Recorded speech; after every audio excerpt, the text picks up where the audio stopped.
They said it was the safest neighborhood in the city, but safety is just what silence looks like before it breaks.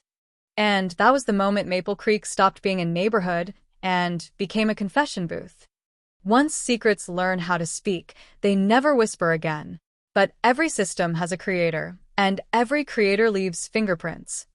Revenge is patient, but closure is merciless. Justice didn't come with sirens, it came with consequences. Welcome to Maple Creek, a neighborhood so perfect it felt staged. The kind of place people drove through slowly just to imagine their future. Every lawn trimmed like it owed someone money. Every porch decorated to match the season. Every smile is practiced but warm. If you searched safe place to raise a family, you would find us.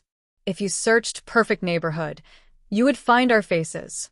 We were the place where children rode bikes until the streetlights came on, where wives waved to each other with coffee mugs in hand, where husbands grilled on weekends and compared lawn equipment like warriors comparing swords. No one locked their doors. No one checked behind their backs. And no one ever imagined that the greatest danger was already living among us. Because Maple Creek didn't fall apart with violence. It fell apart with a post. It was a Tuesday. The kind of Tuesday that forgets itself. The kind that doesn't deserve a memory. Clouds hung heavy, but never spilled their rain. Dogs barked lightly. Packages sat on porches untouched. At exactly 3:07 a.m., someone made a post on the Maple Creek Community Forum. The forum was our digital town square. Lost pets. Garage sales. Who has a ladder I can borrow? Did anyone else hear fireworks last night? At 3:07 a.m., a new thread appeared. Title: Do you really know what your neighbors are doing? The body of the post contained no explanation. No rant. No threat. Just one image. A blurry photograph. A child's backpack. Abandoned at the end of a driveway. The timestamp glowed quietly in the corner. 3:07 a.m. Below it, one single sentence. Not so safe, is it? Panic doesn't scream in neighborhoods like Maple Creek. It whispers. It hides in group chats between women. In late-night phone calls that start with, "Did you see the post?" In silent gazes over hedges. In car doors that suddenly started locking. By morning, the post had been seen by everyone. But no one admitted it publicly. We were a neighborhood built on appearances. And appearances demand silence. This is Olivia. If you saw her online, you would think her life was a fairy tale. Yoga selfies at sunrise. Charcuterie boards arranged like museum exhibits. Anniversary posts with her husband, Mark, smiling in tailored suits under golden restaurant lighting. Mark was a tech executive. Always traveling. Always busy. Always unreachable when it mattered most. Olivia was the first person who noticed the pattern. Not the backpack. The timing. 2 days after the post, another appeared. A blurred airport check-in screen. Flight from our city. Destination. The same one Mark always traveled to. The caption read, "Business, right?" Olivia didn't comment. She didn't like it. She stared at the post for almost an hour. Then she checked Mark's calendar. And for the first time in 12 years of marriage, something didn't match. 3 days later, another post. A photograph taken through a bathroom mirror. A prescription bottle resting on a sink.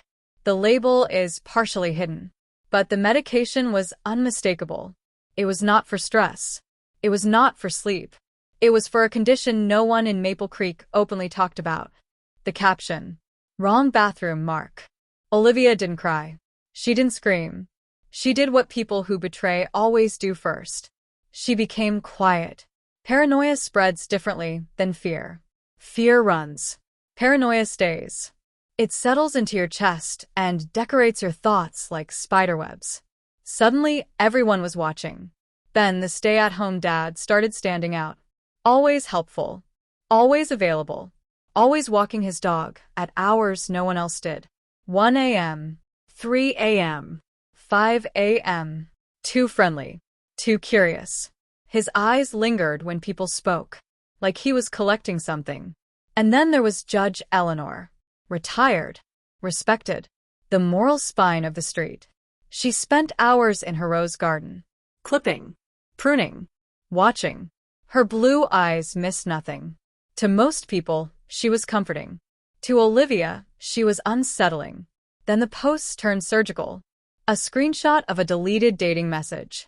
A blurred signature on a school form that didn't match any parent. A photo of a cash envelope sliding under a garage door. No one was chosen randomly anymore. The posts weren't fishing. They were hunting. Olivia couldn't sleep. She stopped trusting her phone. Stopped trusting her walls. Stopped trusting her own memories. So she started digging. Property records. Old HOA newsletters. Archived community complaints. She found it buried on page 7 of a local news archive. 10 years ago. Cedar Lane. A 17-year-old girl struck by a car. Killed instantly. A hit and run. The driver was never found. The case went cold in 6 weeks. What made Olivia's blood freeze wasn't the article. It was what came after it. 5 families moved to Maple Creek within 3 months of the incident. 5 properties closed in cash. 5 families that now controlled everything. The HOA. The neighborhood watch. The forum itself. The maple trees didn't know it yet. But the roots of Maple Creek had grown over a corpse. Because the truth was worse than murder. It wasn't one person who committed the crime. It was all of them. And someone inside Maple Creek had waited 10 years to make them remember. The first argument happened in public. That's how everyone knew Maple Creek was officially broken. It happened outside House 14. The Reynolds family. Perfect on paper. 2 kids. Christian school. Matching SUVs. Annual Christmas decorations that won awards. At 6:42 p.m., neighbors heard shouting. At 6:44 p.m., they heard glass shatter.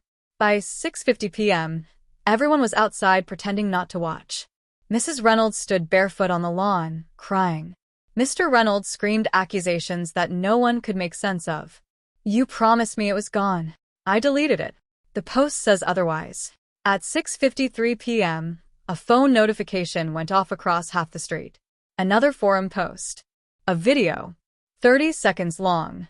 Mr. Reynolds inside his office talking to someone on a screen that wasn't his wife. The caption. Do promises expire? That was the moment the silence died. Maple Creek didn't sleep that night. Curtains twitched. Porch lights flicked on and off. Phones buzzed endlessly. People weren't talking about the backpack anymore. They were talking about survival.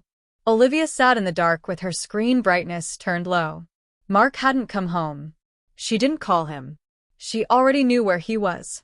Another post appeared at 2:11 a.m. A hotel hallway. Room number visible for half a second. The caption. Should I knock? Olivia stood up so fast her chair hit the floor. That night, she didn't confront Mark. She didn't cry. She made a list. Passwords. Documents. Accounts. If Maple Creek was going to burn, she was not going to burn broke. Meanwhile, Ben, the stay-at-home dad, was unraveling in his own way. People had always underestimated him. They thought because he didn't work, he didn't matter. They were wrong. At 4:09 a.m., the forum uploaded another video. Ben. At a gas station. 2 towns over. Talking to someone through their car window. The image froze. Zoomed. Enhanced. The person in the car was unmistakably a private investigator. The caption. Who are you watching? Ben. Ben didn't deny it. By morning, he had deleted his account. By evening, his wife had taken the kids and left. And still, no one called the police. Because the secret was bigger than the scandal. And everyone important already knew that. Judge Eleanor hosted an emergency HOA meeting that night. Attendance was mandatory. That alone was terrifying. 30 people sat in folding chairs in the community center. No coffee. No cookies. No small talk. Just faces stiff with fear. Judge Eleanor stood slowly at the front. My neighbors, she said calmly. Someone is manipulating us. No one interrupted her. That forum is no longer harmless. It is being used as a weapon. From the back, a woman whispered. Against who? Eleanor paused. Then spoke the truth no one wanted to hear.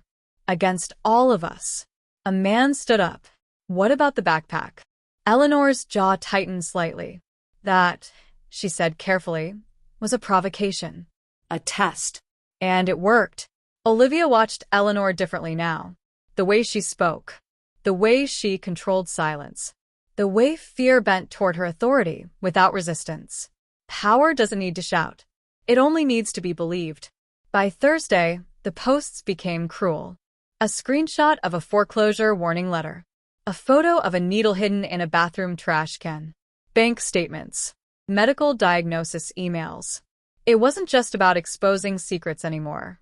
It was about destroying leverage. Every weakness was published. Every illusion dismantled. The neighborhood wasn't being watched. It was being dissected. Olivia finally confronted Mark that night. He didn't deny the affair. He didn't deny the pills. He didn't even apologize. He only asked one terrifying question. How much does the forum know? That's when Olivia slapped him. Not for cheating. For caring more about exposure than betrayal. By Friday, someone tried to shut the forum down. It came back online within minutes. With a new banner message. You built the system. Now live inside it. That night, Olivia found something no one else had. An old email thread from 10 years ago. Subject: Cedar Lane Resolution. 5 names, 5 families, 5 votes, and 1 text message attachment. An oath. Audio. They hadn't just promised silence. They had promised punishment. Any one of them who tried to confess would be destroyed by the others. It wasn't a pact of protection. It was a prison. And somewhere in Maple Creek, the key had been stolen. By Saturday morning, Maple Creek no longer felt like a neighborhood. It felt like a crime scene that had not yet been discovered. No police tape. No flashing lights. Just quiet dread. The kind that presses against your ears until even silence feels loud. Ben's house was empty. Lights off. Garage open. Front door unlocked. His wife's car was already gone. So were the children's bikes. By noon, everyone had noticed. But no one asked the question out loud. Because we all knew the answer. Ben had been removed. The forum came alive again at 1:14 p.m. A simple post. No images. No accusation. Just 5 words. The watcher has vanished. That was the first moment the neighborhood understood the truth. We were not being watched by one person. We were being watched by a system. Olivia returned to the Cedar Lane files. She replayed the audio recording again and again. Judge Eleanor's voice was calm. Mark's voice was nervous. Ben's voice was reluctant. And 2 others she finally recognized. The Reynolds family patriarch. And the man who now chaired the HOA Finance Committee. 5 voices. 5 conspirators. 5 architects of Maple Creek. But Ben's voice stood out. Not guilty. Not afraid. Trapped. At 3:40 p.m., Olivia drove to Ben's workplace. Or what was left of it. The private investigation firm had closed its office quietly 2 months earlier. But someone had forgotten to shred old paperwork. Appointment logs. Payment transfers. And a single recurring client code. HOA 5. Ben hadn't been spying on strangers. He had been monitoring them. And now, they had killed their own guard dog. At 6:18 p.m., the power flickered across Maple Creek. Once. Twice. Then stabilized. At 6:20 p.m., the forum refreshed automatically. A live camera feed appeared. Grainy. Green-tinted. Night vision. The caption. You've been watched longer than you think. The video switched between homes. Living rooms. Bedrooms. Garages. Children sleeping. Conversations whispered. Secrets recorded. The neighborhood screamed at once. Phones dropped. Windows slammed. Curtains ripped shut. It wasn't surveillance anymore. It was ownership. Judge Eleanor collapsed in her chair during the emergency council call. Not from fear. From recognition. She knew the technology. She had approved the funding. 10 years ago, after Cedar Lane, the truth finally surfaced. The neighborhood watch wasn't about crime. It never had been. It was about confession control. Every house wired. Every street monitored. Every secret logged. Not for safety, for silence enforcement. Mark arrived home just after midnight. Drunk. Terrified. Finally honest. He confessed everything. The money. The bribes. The accident. The reason the girl had been silenced. She hadn't been hit by accident. She'd been hit while recording one of them. Olivia listened without speaking. Then she asked one simple question. Why didn't you ever tell me? Mark looked at her with empty eyes. Because if one of us talked, all of us died. The forum exploded again at 2:03 a.m. A new video. Ben, alive, bound, bleeding, but alive. The caption. You took my parents' truth. Now watch me take yours. Because the next thing the Avenger would release would not be evidence. It would be a confession. And it would be broadcast live. 10 years earlier, Cedar Lane was quiet that night. Not the peaceful kind of quiet. The dangerous kind. The kind that feels like the world is holding its breath. The girl's name was Mara Whitfield. 17. Smart. Observant. The kind of teenager who noticed patterns adults ignored. She rode her bicycle home from the library every Tuesday at exactly 10:12 p.m. That night, she was 5 minutes late. And those 5 minutes changed everything. Mara had discovered something by accident. A folder left open on a library computer. Financial records. HOA transfers. Shell payments. Bribes. Security installations disguised as community funding. She didn't understand everything.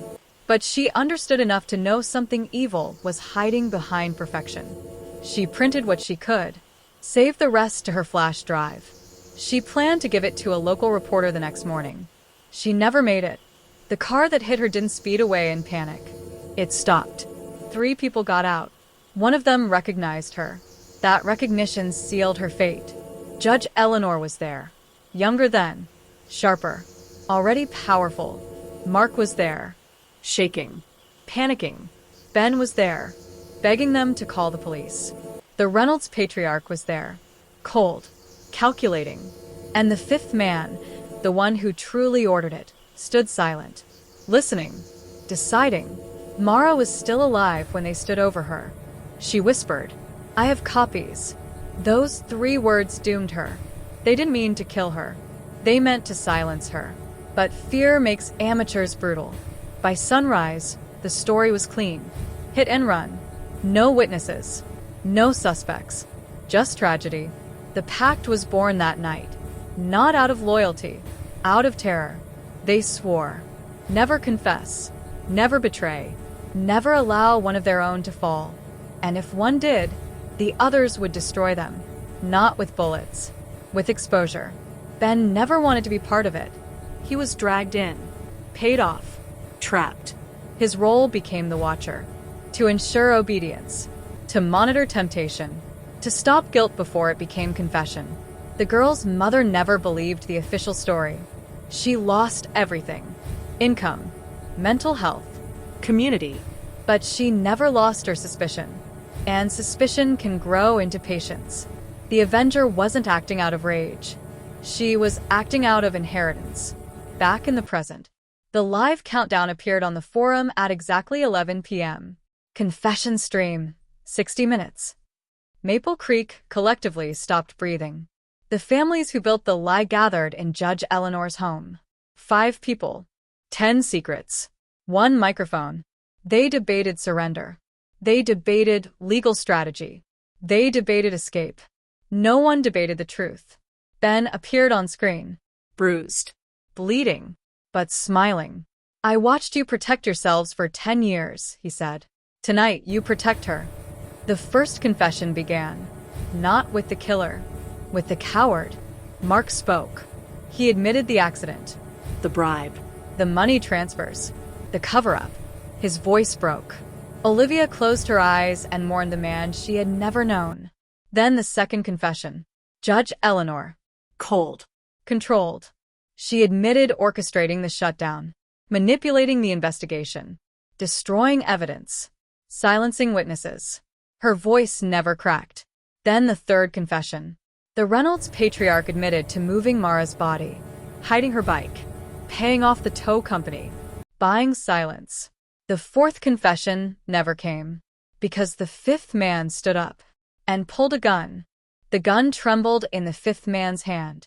No one had ever seen him like this before. He was the quiet one, the finances, the invisible influence, the man who never raised his voice, because he never needed to. Now his voice cracked as he spoke. She was my daughter. Silence fell like a dead weight. Judge Eleanor turned slowly. You said you lost her in the accident. His eyes burned with hatred. I lied, the way you taught me to. The truth detonated inside the room. The fifth man hadn't ordered the cover-up to protect himself. He had obeyed it to stay close to the people who murdered his child. He had waited 10 years, collecting evidence, funding the watch, letting them believe he was one of them. Because predators hunt best when they wear the same skin as their prey. The avenger wasn't the daughter. It was the father. And Ben was his insurance policy. The only one he had secretly protected. The only one he had warned. The only one he had spared. Judge Eleanor stepped forward. Putting the gun down is the last decision you will ever make, she said calmly. The father laughed. My last decision was 10 years ago. The gunshot echoed through the house. Not at Eleanor. At Mark. Olivia screamed as her husband collapsed. Blood soaked into the pristine carpet. The mother of perfection was now kneeling in the middle of its ruin. Mark didn't die immediately. That was the cruelest part. He lived long enough to whisper, I'm sorry I didn't save her. Then he was gone. The live stream never cut. The entire neighborhood saw the execution. Phones fell to the floor. Children screamed in back rooms. Sirens exploded into the distance. The avenger didn't run. He sat down and waited. Ben was released an hour later. Shaken. Starving. Traumatized. Alive. He walked out of hiding and surrendered everything. The servers. The surveillance network. The evidence. The blackmail archive. What he turned over was bigger than the neighborhood. It was national. Judge Eleanor was arrested that same night, as were the Reynolds patriarch and 2 others. Maple Creek's leadership collapsed in a single dawn. The father never fought his arrest. He only asked one question. Did she get her voice back? Ben answered. She never lost it. Olivia sold her house within 3 days. She refused the settlement money. She refused the hush agreements. She refused the sympathy. She kept only one thing, the final unreleased video. And 2 weeks later, she posted it herself. The last video was Mara. Alive. Laughing. Talking about how she planned to expose them. Talking about how she was scared, but not enough to stay quiet. The internet saw her face for the first time, not as a victim, but as a person. Maple Creek collapsed overnight. For sale signs replaced porch lights. Families vanished. The school closed. The park grew wild. Nature reclaimed what lies had built. But the father never saw the end. He took his life in prison. Not from guilt, but from completion. The news vans arrived before sunrise. Satellite dishes unfolded like metal flowers along Maple Creek Boulevard. Reporters stood where children once played hopscotch. By 9 a.m., our quiet street had become a national headline. The perfect neighborhood that hid a decade of lies. They said it like it was sudden, like it all happened in one night. They were wrong. Maple Creek had been dying for 10 years. We just didn't bury it until now. By noon, the arrests were official. Judge Eleanor, the Reynolds patriarch, 2 others from the original 5. Charged with obstruction of justice, conspiracy, witness tampering, evidence destruction, blackmail, and involuntary manslaughter. Their faces flashed across every screen in the country. People who once waved at us in grocery stores now stared back at us for mugshots. The children were the quietest victims. They didn't understand courts. They didn't understand corruption. They only understood that overnight, their parents became villains. Friends disappeared. Houses emptied. School desks went unused. One little boy asked his teacher, "Did the bad people live in our houses the whole time?" She couldn't answer him, Because the truth was harder. The bad people didn't live in our houses. They were our houses. Then entered witness protection. Not because he was innocent, but because he was useful. He testified against everyone. Every bribe. Every threat. Every confession he had secretly recorded for 10 years. The man who once watched quietly Now spoke loudly. and the system collapsed under the weight of its own recordings. The father's death came quietly. No note. No confession. Just a man who had finished what grief demanded. Some people called him a monster. Some called him a hero. The truth is more uncomfortable. He was a man who let revenge give meaning to his pain. And revenge always takes more than it returns. Olivia didn't stay in Maple Creek long enough to watch the trials. She sold the house. Packed only what she could carry herself. She never returned Mark's belongings to his family. She didn't forgive. She didn't forget. She simply chose not to live with men's ruins anymore. 2 weeks later, she posted the final video. The last video changed everything. No blood. No accusations. No screams. Just Mara. Alive. Young. Hopeful. Nervous. Holding her flash drive like it was too heavy for her hands. She said, "If anything happens to me, it means I was right. And if I was right, then someone out there needs to finish this." She smiled awkwardly. Then the video ended. That smile broke the world. Donations poured in for her name. Her story entered textbooks. Her face appeared in documentaries. The girl they buried, as a statistic, returned as a voice. And Maple Creek? It didn't rot. It didn't burn. It disappeared. For sale signs stayed until the boards warped. Grass swallowed sidewalk cracks. The playground rusted. The forum shut down forever. The cameras went dark. Silence returned. But this time, it was honest. Years later, people still drive through what's left. They slow down. They whisper. They point. They ask, "How could this happen here?" The answer is simple. It can happen anywhere perfection matters more than truth. Because evil doesn't flourish in chaos. It flourishes in clean houses, in polite neighbors, in well-funded committees, in blank stares, in people who choose peace over justice, silence over accountability, comfort over courage. The story of Maple Creek is not about murder. It's about what people are willing to protect and what they are willing to destroy to protect it.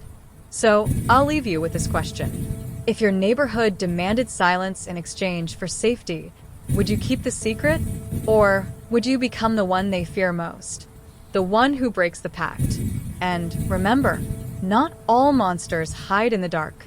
Some of them mow their lawns every Sunday.